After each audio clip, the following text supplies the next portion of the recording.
ኣብዛ መሬት ዝርከቡ ሰባት ክነብሩ ዝኽእሉ ን26 ዓመት ጥራሕ እዩ። ድሕሪ 26 ዓመታት ድማ ኣብ ኢዶም ዝርከብ ሰዓት ክቕንስ ይጅምር።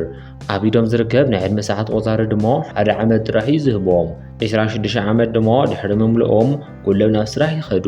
ድሕሪ 26 ዓመት ድማ ኩሎም ናብ ስራሕ ዝኸዱ ናይ ኢዶም ሰዓት ምውሳኽ እዩ። እዞም ሰባት እንትሰርሑ ዝኸፈሎም ኣብ ኢዶም ብዝርከብ ሰዓት ቆፃሪ እዩ። ዝኾነ ነገር ድማ እንተተጠቂሞም ዝኸፍልዎ ኣብ ኢዶም ብዝርከብ ቆፃሪ ሰዓት እዩ። ካብኡ ድማ ሰባት ዕድሚኦም ንምውሳኽ ኣብ ዝጓያይላ ከተማ ብዙሓት ለያቡ ኣለዉ እዮም። ዝኾነ ስራሕ ከይሰርሑ ካብ ዝሰርሑ ሰባት ዕድመ ዝሰርቁ ሰባት ኣለዉ። እዚ ሰብ ድማ ኣብታ ከተማ ዝርከብ ኣዝዩ ቁኑዕ ሰብ እዩ። ኣብ ኢዱ እውን ብዙሕ ዕድመ የብሉን። እንተኾነ ግን ንዕድመኦም ዝወድኡ ኣብ ጎደና ዘለዉ ሰባትን ዕድሚኡ እንዳካፈለ ወዲዎ እዩ። እዚ ቆልዓ ድማ ኣብዛ ከተማ ዝርከቡ ሰባት ዕድሚኦም ከም ዝደለይዎ ንምውሳኽ ስለ ዝደሊ ኣብ መጨረሻ ድማ ሓደ መማረሲ ይጥቀም። ካብኡ ድማ ናይታ ከተማ በዓል ሃፍቲ ጓል ይዓግታ። ነታ ቆልዓ ድማ ዝዓገታ ካብቲ ሰብኣይ ብዙሓት ሰዓታት ይሓቶ እሞ ነቲ ሰዓት ድማ ምስ ረኸበ ኣብታ ከተማ ንዝርከቡ መሻኪን ሰባት ንምሕጋዝ እዩ። እንተኾነ ግን ንሱ ከይሓሰቦ እታ ቆልዓ ንዕኡ ተፍቅሮ። ሰላም እዚ ማዕዶት ፊልምስ እዩ። ሎሚ ድማ ከምቲ ልሙድ ኣዝያ ብልፅቲ ፊልሚ ኢንታይድ ዝተባሃለት ፊልሚ እየ ሒዘልኩም መፅየ ዘለኹ። ነዛ ቪድዮ ከም እትፈትዋ ስለ ዝተኣማመን ላይክ ግበሩለይ፣ ሳብስክራይብ ብምግባር ድማ ቤተሰብ ኩኑ። ሰናይ ናይ ምዝንጋዕ መደብ ይኹነልኩም።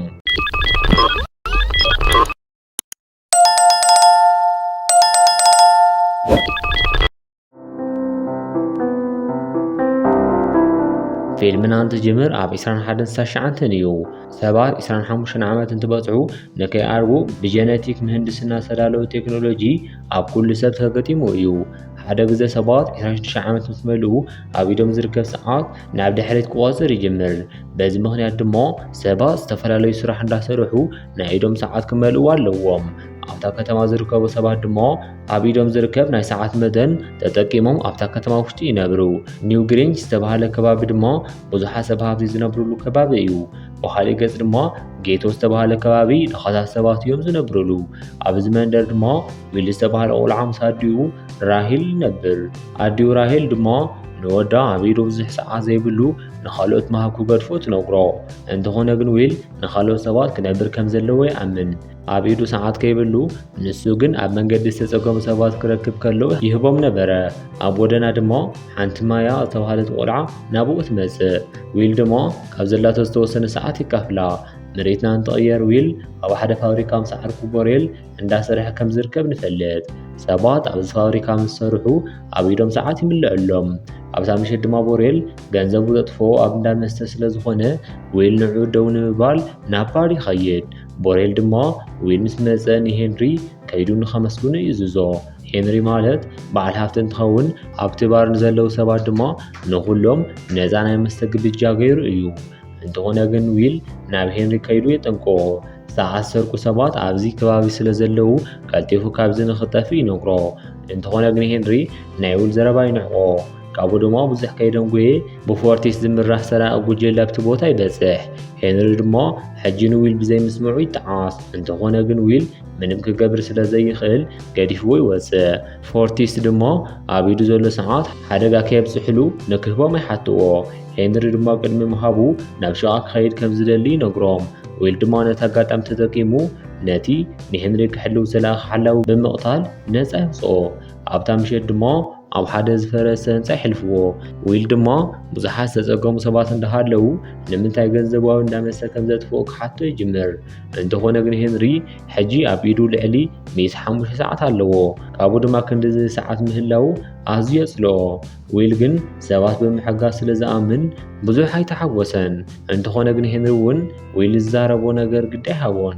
ካብኡ ድማ ኣብዛ ከተማ ብዙሓት ደኻታት ስለ ዘለዉ ንኩሎም ደኻታት ክትሕጉስ ኣይትኽእልን ኢሉ ይነግሮ። ኣብታ ምሽት ድማ ኣብ ዝፈረሰ ህንፃ ምስ ኣሕለፉ ሄንሪ ቀዲሙ ብምትሳእ ናይ ዊል ሰዓት ናብ ባዕሉ ሰዓት የሕልፎ። ክቡራት ተኸታተልተይ በዛ ቪድዮ ተሳሒብኩም ላይክ ሳብስክራይብ ስለ እትርስዑ ሕጂ ኣዘኪረኩም እንዳሃለኹ ሳብስክራይብ ግበሩለይ። ከም ሄንሪ ኣይትችኩኑለይ ኢለ ይሓስብ። ጽቡቕ ናይ ምዝንጋዕ መደብ ይኹነልኩም። ኣብ ኢዱ 5 ሰዓት ጥራሕ ይተርፎ እሞ ኣብ መስትያት ግዜኻ ይተጥፊ ኢልዎ ይኸይድ። ዊል ብዝተፈጠረ ነገር ይድንግጽ። ሄንሪ ድማ እንትርኢ ኣብ ድድል ኮፍ ኢሉ እዩ ነይሩ። ቀልጢፉ ድማ ናብ ሄንሪ ይኸይድ። ኣብኡ እንትበጽሕ ግን ሄንሪ ናብ ቃላይ ይወድቕ። እቲ ኩነታት ድማ ኣብ መንገዲ ዝነበሩ ካሜራታት ይቐርጽዎ። ድሕሪ ዝተወሰኑ ሰዓታት ድማ ዊል ናብ ናይ ቦሬል ገዛ ይኸይድ። ሰበይቲ ቦሬል ግሬታ ድማ ይረኽባ። ቦሬል ድማ ምስ ረኸቦ ናይ 10 ዓመት ህያብ ይህቦ። ንቦሬል ድማ 10 ዓመት ዝሃቦ ካብ ዝረኸቡ 10 ዓመት ስለ ዝገበሩ እዩ። ምሸት ድማ ኣዲኡ ካብ ባስ ካብ ትመጽእ ይጽበያ። እንተኾነ ግን ኣዲኡ ኣብታ ባስ ክትሳፈር ኣይከኣለትን። ኣዲኡ ኣብ ኢዳ ዝቐረያ ሰዓት ናይ ሓደን ፈረቓን ሰዓት ጥራሕ እዩ። እንተኾነ ግን ኣብታ ባስ ክትስገል ልዕሊ 3 ሰዓት ክትኸፍል ኣለዋ። ንሳ ድማ ናብ ወዳ እንዳጎየት ክትኸይድ ትጅምር። ዊል እውን ንኣዲኡ ክደሊ እንዳኸደ እንዳሃለወ ኣብ መንገዲ ይራኸቡ። ብዝሕዝን ኩነታት ግን ኣብ ኣዲኡ እንትበጽሕ ደንጊኡ እዩ ነይሩ። ራሂል ድማ በዚ ምኽንያት ትመውት። ብጽባሒቱ ብልዮን ዝምራሕ ናይ ሰዓት ሓላዊ ጉጅለ ንሄንሪ ረኽቦ። ኣብዛ ከተማ ፖሊስ ዝበሃል ነገር የለን። እንተኾነ ግን ካብ ሰባት ሰዓት ዝሰርቁ ናይ ሰዓት ነገራት ዝቆጻጸር እዚ ጉጅለ እዩ። ሊዮን ድማ ንሄንሪ ተቐቲሉ ከም ዝኾነ ይሓስብ። ቀልጢፉ ድማ ኣብቲ ከባቢ ዝርከብ ናይ ካሜራ ቅርዳሓት ንኸምጽእሉ ይእዝዞም። ብዘሕዝን ኩነታት ግን ሄንሪ ባዕሉ ከም ዘጥፍእ ኣየርየን። እንተኾነ ግን ናይ ዊል ገጽ ኢሉ እዩ። ብኻሊእ ገጽ ዊል ናይ ኣዲኡ ሞት ኣሚኑ ተቐቢሉ እዩ። ንባዕሉ ድማ ተንኪሩ ካልኦት ሰባት ብምኽንያት ምስኣን ሰዓት ንከይሞቱ ከመይ ክገብር ከም ዘለዎ እንዳሓሰበ እዩ። ካብኡ ድማ ዊል ኣብታ ከተማ ናብ ዝርከብ ክቡር ሆቴል ይኸይድ። ናብቲ ሆቴል ድማ እንተኣቱ ሲልቫ ዝተባህለ ሰበይቲ ንዕኡ ትሪኦ። ዊል ሕጂ እውን ምግቢ እንዳበልዐ ሲልቫ ካብኡ ዓይና ኣይነቐለትን። ነቶም መሳሰይቲ ድማ ከይዶም ንኽእዘዝዎ ትእዝዞም። ዊል ድማ ናብ ናይ ሃፋት መዘናግዒ ክኸይድ ይደሊ። እንተኾነ ግን ናብኡ ንምእታው ክቡራት ክዳውንቲ ክኽደን ኣለዎ። ብኻሊእ ገጽ ንሊዮን ስለ ዊል ምጽራይ ቀጺሎም እዮም። ምሸት ድማ ነቲ ባር ዝኸውን ክዳን ገዚኡ ናብ ካሲላ ይኸይድ። እንተኾነ ግን ናብኡ ንክኣቱ ኣይፈቐዱሉን። ምኽንያቱ ዊል ናይዚ ካሲላ ኣባል ኣይኮነን። ኣባል ንምዃን ድማ ብፍቓድ ናይ 1 ዓመት ሰዓት ክልግስ ኣለዎ። ዊል ሰዓት ምስ ለገሰ ድማ ናብ ጠላዕ ቦታ ይኸይድ። ኣብቲ እንዳጠላዕ ድማ በዓል ሃፍቲ ዌልስ ይረኽቦ። ዌልስ ብዙሕ ሃፍቱ ዝረኸቦ ኣብዚ ጠላዕ ብምጭዋት እዩ። ካብኡ ድማ ናቱ ጓሉ ሲልቫ ትመጽእ። ሲልቫ ካብቲ ሆቴል ፈሊማ ንዊል ምክትታላ ቀጺላ እያ። ዊል ድማ ሕጂ ካብቶም ምስኡ ጠላዕ ዝፃወቱ ዝነበሩ ሰባት ብዙሓት ሰዓታት ይበልዖም። ቅድሚ ምፍላዮም ድማ ዌልስ ሓደ ምድላው ስለ ዘዳለወ ምሸት ክመጽእ ይዕድሞ። ንጽባሒቱ ድማ ዊል ክብርቲ መኪና ገዚኡ ናብ ዌልስ ፓርቲ ይኸይድ። ኣብቲ ፓርቲ ድማ ሲልቫ ትርከብ። ሲልቫ ሕጂ ምስ ዊል ንምፍላጥ ሃጢጻ እያ ዘላ። ዊል ድማ ቅልል ዝበለ ወዲ ስለ ዝነበረ ምስ ዊል ይላለዩ። ሓቢሮም ድማ ክስዕስዑ ይጅምሩ እሞ ብድኻታት ሰባት ድማ ከም እትቐንእ ትነግሮ። ኩሉ ግዜ ንሳ ብናይ ኣቦኣ ሓለውቲ ተኸቢባ እያ ትውዕል። እንተኾነ ግን ኣብ ጌት መንደር ዝነብሩ ሰባት ዘለዎም ናጻነትን ትርኢ ብኣቶም ከም እትቐንእ ትነግሮ። ሕጂ ድማ ዊልን ሲልቫን ተተሓሒዞም ካብቲ ፓርቲ ወፁ። ኣብ ገምገም ባሕሪ ድማ ዊል ክዳኑ ብምውፃእ ናብቲ ባሕሪ ይኸይድ። ንሲልቫ ድማ ይጽዋዕ እሞ ኣብኡ ጽቡቕ ግዜ ይሕልፉ። ቀልጢፎም ድማ ሓለውቲ ሲልቫ ይመፁ። ኣብ ሰዓት ድማ ዊልን ሲልቫን ነቶም ሓለውቲ ተሓቢኦም ይሽውድዎም። ቀልጢፎም ድማ ናብቲ ፓርቲ ይምለሱ። ናብቲ ፓርቲ እንተኣትዉ ግን ብዝተፈላለየ በሪ ስለ ዝኣተዉ ዝኾነ ሰብ ኣይጠርጥሮምን። ካብኡ ድማ ብልዮን ዝምራሕ ናይ ምርመራ ጉጅለ ናብቲ ፓርቲ ይመፁ። ንዊል ድማ ንምርመራ ከም ዝደለይዎ ነጊሮም ኣብቲ ፓርቲ ኣብ ዝርከብ ሓደ ክፍሊ ይወስድዎ።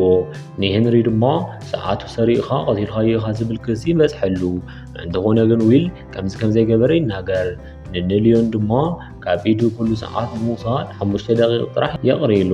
ነዚ ድማ ዝገበሩ ተጠርጠርቲ ሞት ስለ ዝፈርሑ እቲ ሓቂ ክናገሩ እዮም ኢሎም ስለ ዝሓስቡ እዩ። እንተኾነ ግን ዊል ካብ ኣቦኡ ብዙሓት ጥበባት ከም ዝተምሃረን ናቶም ስራሕ ምንም ከም ዘይመስሎ ይናገር።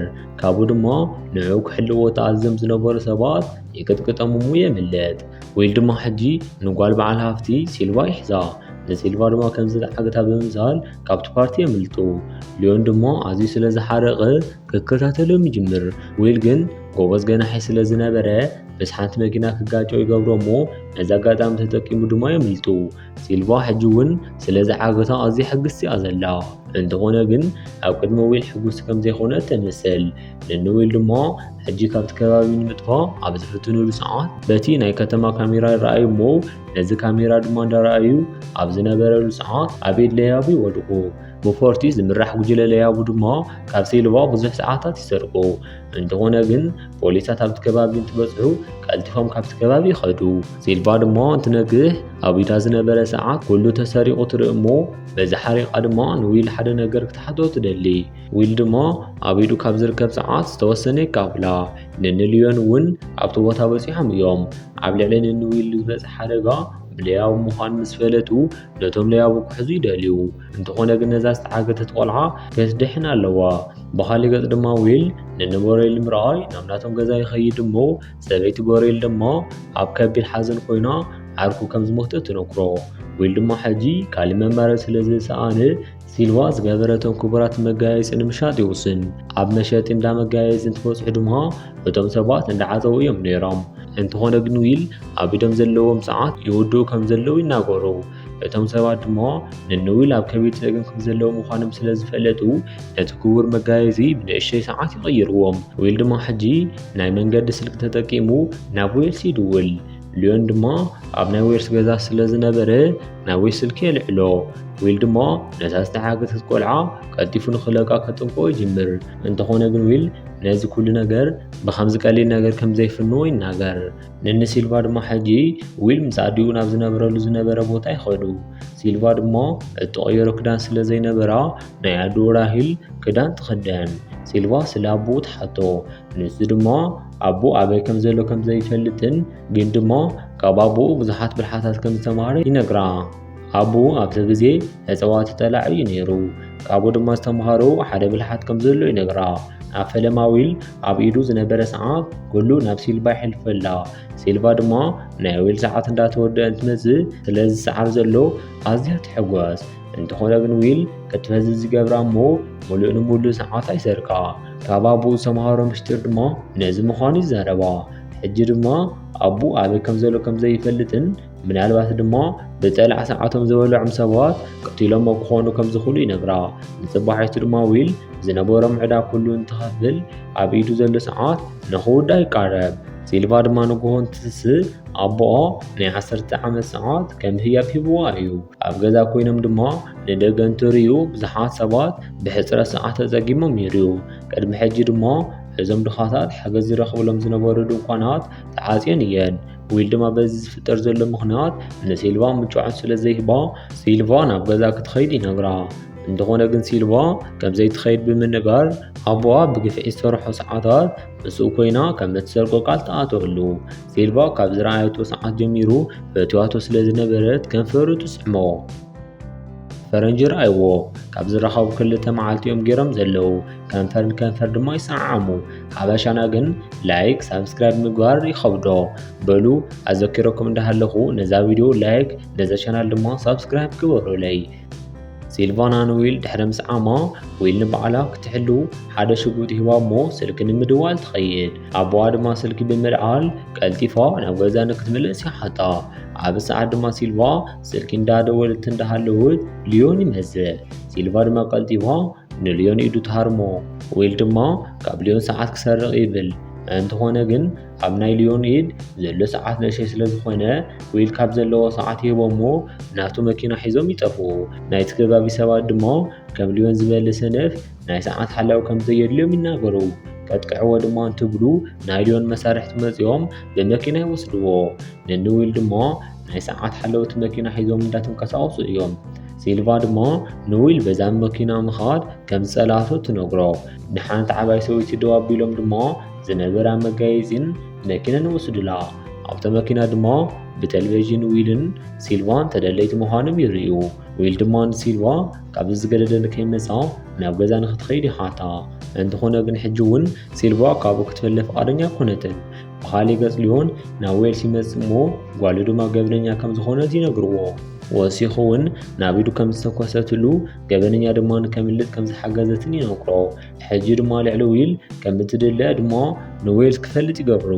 እንተኾነ ግን ዌልስ ጎቦ ብምሃብ ነዚ ነገር ኣብ መንጎ ክልቲኦም ንክቐርብ ንምግባር ይፍትን። እንተኾነ ግን ሊዮን ፈቃደኛ ኣይኮነን። ብኻሊእ ገጽ ድማ ዊልን ሲልቫን ተፋትዮም እዮም። ሲልቫ ድማ ናይ ዊል ዕላማታት ክሳይሕዑ ከም ዘለዎም ትነግሮ። ኣብታ ከተማ ናይ ሰዓት መቐመጢ ዝኾነ ነቲ ዝዓበየ ባንኪ ይሰርቅዎ። ነንዊል ምስ መፁ ድማ ኣብታ ከተማ ዝርከቡ ዝተፀገሙ ሰባት ይመፁ እሞ ዝቐረየ ሰዓት ይወስድዎ። ፖሊሳት ድማ ናብቲ ቦታ ይበፅሑ። እንተኾነ ግን ዝኾነ ዝረኸብዎ ነገር ኣይነበረን። ግሬታ ድማ ክዳን ሓፂባ ከተደረቕ እንትብል ሓደ ካፕሱል ትረክብ። እቲ ካፕሱል ድማ ዘቐመጠላ ዊል እዩ ነይሩ። ካብኡ ድማ ዊል ቅድሚ ሕጂ ትልምን ናብ ዝነበረት ማያ ይኸይድ እሞ ንዓ እውን ሓደ ካፕሱል ይቐምጠላ እሞ ይኸይድ።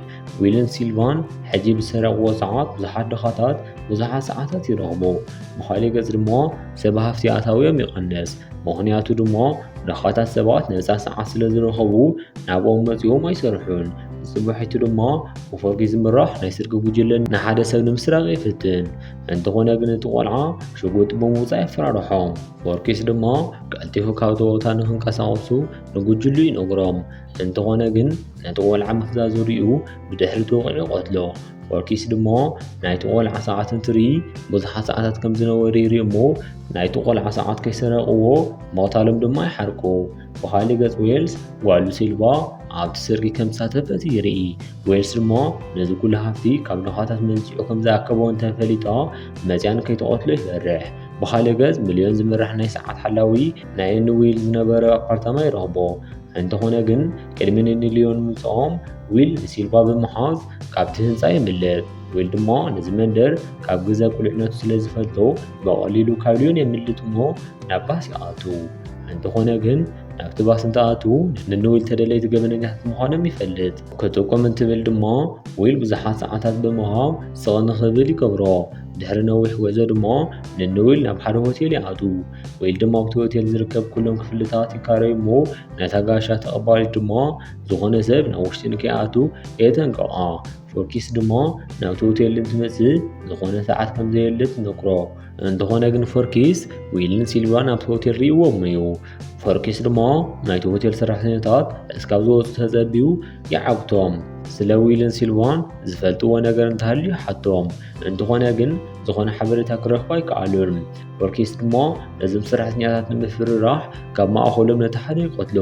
መሳርሕቶም ዝተቐተለሎም ሰራሕተኛታት ድማ ንዊል ሰብ ሃፍቲ ምዃኖም ይነግርዎ። ብኻሊእ ገጽ ዊልን ሲልቫን ኣብቲ ሆቴል ጽቡቕ ግዜ የሕልፉ ኣለዉ። እንተኾነ ግን ናይ ፎርኪስ ሰባት አንደበት ናብ ክፍሎም ይኣቱ። ፎርኪስ ድማ ዊል ናይታ ከተማ ዓበይቲ ባንክታት ከም ዝሰረቐ ፈሊጡ እዩ። ኣብ ኢዱ ዝርከብ ሰዓት እውን ብቐሊሉ ክወስደሉ ይደሊ። ምስ ዊል ድማ ናይ ሰዓት ጠላዕ ንክፃወት ይሓቶ። ዊል ድማ ካብ ኣቦኡ ከም ዝተምሃሩ ናቱ ሰዓት ኩሉ ንፎርኪስ ይህቦ። ንፎርኪስ ድማ ብምሽዋር ኩሉ ሰዓት ይወስደሉ። ናይ ፎርኪስ ሓለውቲ ድማ ይድንግፁ እሞ ዊል ድማ ነዚ ኣጋጣሚ ተጠቂሙ ንኩሎም ይቆትሎም። ካብኡ ድማ ዊል ካብቲ ሆቴል ምስ ወፅእ ናይታ ከተማ ሰባት ተጨናኒቖም እንትዕልሉ ይርኢ። እዞም ሰባት ካብ ኣብቲ ባንኪ ዝረኽብዎ ዝነበረ ግልጋሎት ሕጂ ብምቁራፁ ሰርቪስ ክረኽቡ ኣይከኣሉን። ዊል ድማ ንደኻታት ንምሕጋዝ ኢሉ ዝገበሮ ነገር ሕጂ ግን ብዝያዳ ነዞም ደኻታት ይጎድኦም። ሕጂ ድማ ነዞም ደኻታት ሰባት ድሌት ንምምላእ ድማ ካብ 1 ሚልዮን ዝዛይድ ሰዓት የድልዮም እዩ። ሲልቫ ድማ ሓደ ሓሳብ ንዊል ተቕርበሉ። መሬትና እንተቐየር ሕጂ ዌልስ ጓሉ ሲልቫ ከይተቆትሎ ስለ ዝተጠራጠረ ብብዙሓት ሓለውቲ ዝሕላው ከም ዝፈርሖ ድማ ሲልቫ ናብኡ ትመጽእ እሞ ሓለውቲ ዌልስ ድማ ሲልቫ መሳርያ ንክትደቢ ይነግርዋ። እንተኾነ ግን ዘይፈለጥዎ ነገር እንተሃለወ ካብቶም ሓለውቲ እቲ ሓደ ዊል ምዃኑ እዩ። ሲልቫ ድማ ንዊል ዘቕረበቶ ሓሳብ እዚ እዩ ነይሩ። 1 ሚልዮን ዝሓዘ ካፕል ኣብ ናይ ዌልስ ቢሮ ከም ዝርከብ ፈሊጣ እያ። ነዚ ካፕል ድማ ይሰርክዎ እሞ ዌልስ ድማ ነዚ ምግባሮም ብዝያዳ ነቲ ህዝቢ ከም ዝሃስዩ ይነግርዎም። ዊልን ሲልቫን ግን ዝነገሮም ነገር እዚ ናይ ሃብዎን። ካብኡ ድማ ንዌልስ ኣብ ናቱ ቢሮ ዓፂኦሞ ይወፁ። ሊዮን ድማ ሕጂ ንዊል ዝፈጸሞ ገበን ፈሊጡ እዩ። ካፕል ሒዞም ድማ ናብ ጌቱ መንደር ከም ዝኸዱ ስለ ዝፈለጠ ቀዲሙ ነቲ ድልድል ዓፂዩ ይጽበዮም። እንተኾነ ግን ንዊል ዝሓዝዋ መኪና ዌልስ ጓሉ መፅያ ንኸይትቆትሎ ፈሪሑ ስለ ዝነበረ ጥይት ዘይብለሽዓ መኪና ገዚኡ እዩ ነይሩ። ንሶም ድማ ነዛ መኪና እዮም ሒዞማ ዘለዉ። ነዛ መኪና ተጠቂሙ ድማ ንኩሎም ናይ ሰዓት ሓለውቲ ይሓልፍዎም። በዚ ካልእ ወክልጣፈ ድማ እንዳበንዑ ኣብ ጌቱ መንደር ይበፅሑ። ዊል ድማ ካብ ሊዮን ከምልጥ ከም ዘይኽእል ስለ ዝፈለጠ ዘምፅኦ ካፕል ንማያ ይሂባ። እንተኾነ ግን ነዊሓት እዋናት ተዓፅዩ ዝነበረ ናይ ነፃ ሰዓት ወሃቢ ድኳን ይኸፍት። ናይታ ከተማ ሰባት ድማ ቀልጢፎም ናብቲ ዝተኸበተ ድንኳን ክኸዱ ይጅምሩ። ንንዊል ድማ ነዚ ኣጋጣሚ ተጠቂሞም ካብ ንሊዮን የምልጡ። ሊዮን ድማ መኪና ሒዙ እንዳተኸታተሎም እዩ።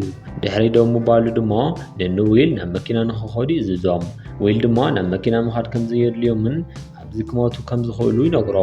ሊዮን ድማ እንታይ ይዛረቡ ከም ዘለዉ ክፈልጥ ኣይከኣለን። ዊል ድማ ኣብ ኢዶም ዝርከብ ሰዓት ካብ 3 ከብ ዘይዛይድ ይነግርዎ። ሊዮን ድማ ናቶም ሰዓት እንትርኢ ሙሉእ ብዝበሃል መልክዑ ተወዲኡ ዘሎ።